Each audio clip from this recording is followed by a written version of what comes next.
Once upon a time, in a kingdom far away, lived a king with his daughters. They were all beautiful, but the youngest princess, she was something else entirely. Her beauty was so radiant, it was said the sun itself would pause in its journey just to gaze upon her face. On her favorite sunny afternoons, the princess loved to go to a cool forest near the palace. Her most treasured possession was a small, solid gold ball. She would toss it high into the air and catch it as it fell, a simple game that brought her endless joy. One day, as she was playing her favorite game near an old, deep well, she tossed the golden ball a little too high. It arced through the sky, a glittering speck against the blue, but when it came down, she missed the catch. The ball bounced once on the grass, rolled, and with a small asterisk, plop asterisk, it disappeared into the dark water of the well.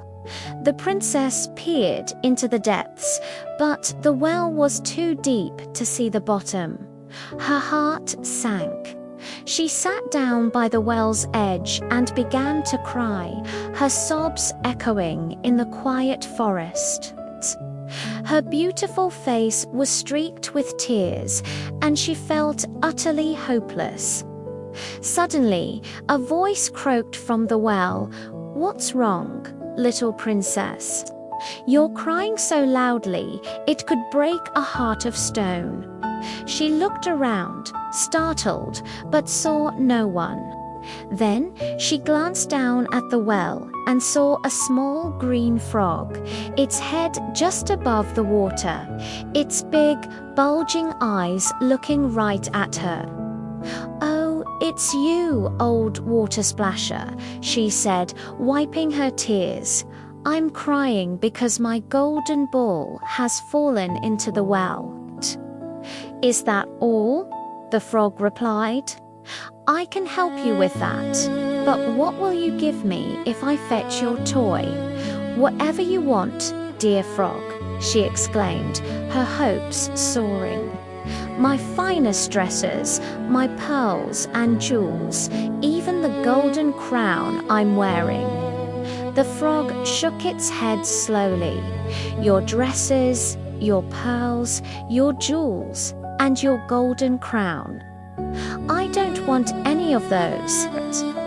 But if you will love me and let me be your companion and playmate, if I can sit next to you at your little table, eat from your golden plate, drink from your little cup, and sleep in your little bed, if you promise me all this, then I will dive down and bring your golden ball back to you." The princess quickly agreed. Yes, I promise you all of that. Just bring me my ball." But secretly, she thought to herself, "What a silly frog. He lives in the water with other frogs. He can't possibly be a real friend to a human." Hearing her promise, the frog dipped its head under the water and disappeared. The princess waited, holding her breath.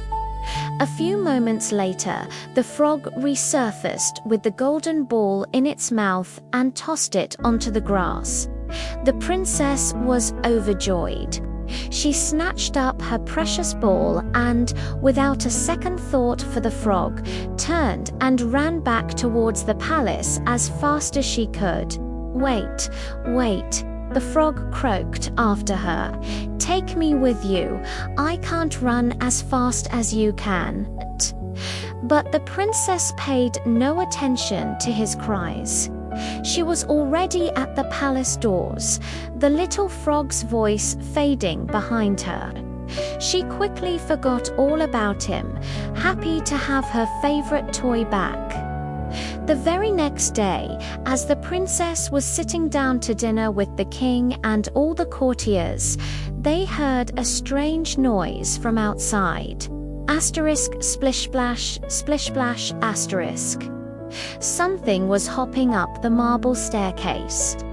Soon it reached a top, and a little voice called out, "Youngest princess, open the door for me." The princess ran to see who it was. When she opened the grand door, she saw the frog from the well sitting there. She slammed the door shut in a panic and rushed back to her seat, her heart pounding. The king saw how pale she was and asked, "My child, what has frightened you?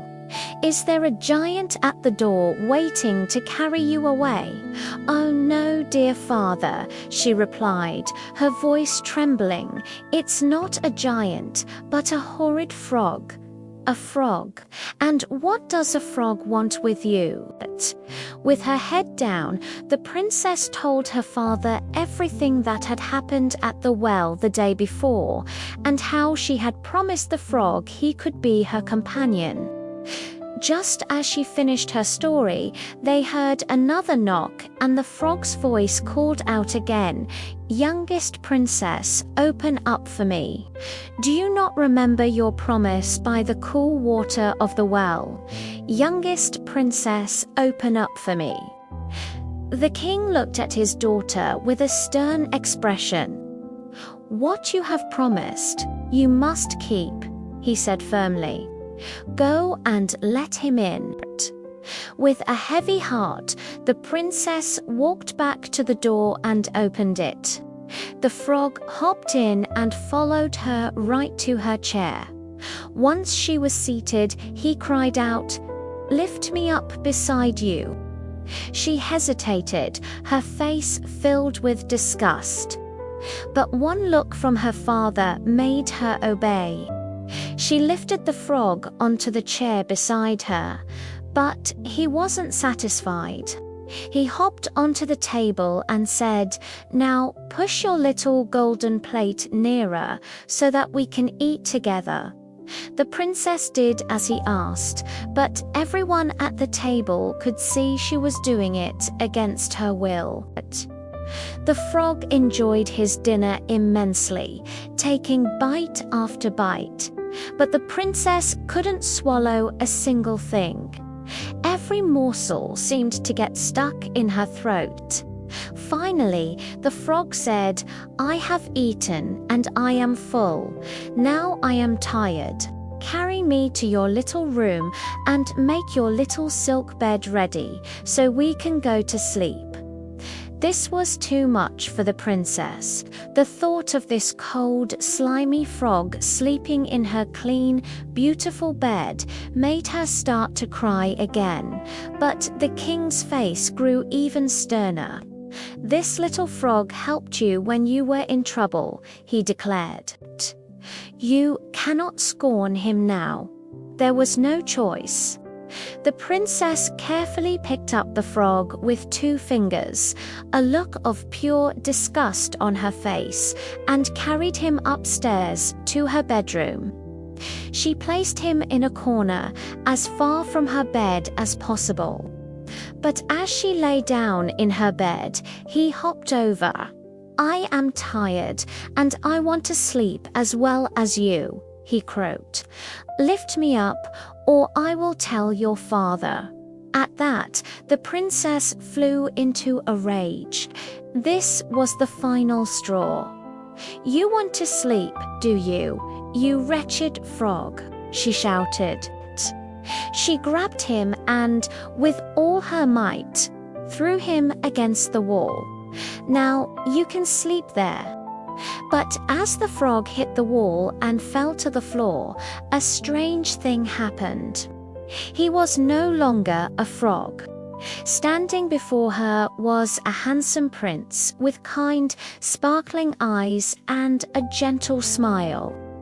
The princess stared in astonishment. The prince then explained that he had been her companion all along. An evil witch had cast a spell on him, turning him into a frog and trapping him in the well. The spell could only be broken if a princess would let him eat from her plate and sleep in her bed. "You have broken the curse," he said, his voice full of gratitude. "You have set me free." The princess's anger melted away, replaced by wonder and a little bit of shame for how she had treated him. By the will of her father, the king, they were soon betrothed. The next morning, as the sun rose, a magnificent carriage pulled up to the palace. It was drawn by 8 white horses, each decorated with beautiful white ostrich feathers, and their harnesses glittered with gold. At the back of the carriage stood the prince's faithful servant, Henry. Henry had been so heartbroken when his master was turned into a frog that he had bound his heart with 3 iron bands to keep it from breaking with grief. The carriage was there to take the prince and his new bride back to his own kingdom. The faithful Henry helped them both in, then took his place behind them, overjoyed to see his master restored. They had not gone far when the prince heard a loud crack from behind them, as if the carriage were breaking. He turned and called out, "Henry, the carriage is breaking." "No, master, it is not the carriage," Henry replied. "It is one of the iron bands from my heart, which I bound in my great sorrow when you were a frog in the well." Twice more on their journey, they heard the same loud cracking sound. Each time, the prince thought the carriage was falling apart, and each time, faithful Henry explained that it was another iron band snapping from his heart. Now that it was filled with joy, and so the prince and princess arrived safely in his kingdom. They ruled with kindness and wisdom, and they lived, as all the best stories end, happily ever after. Thank you so much for joining me for this classic fairy tale. If you enjoyed this story, please give this video a like, and don't forget to subscribe to the channel for more magical tales. See you next time.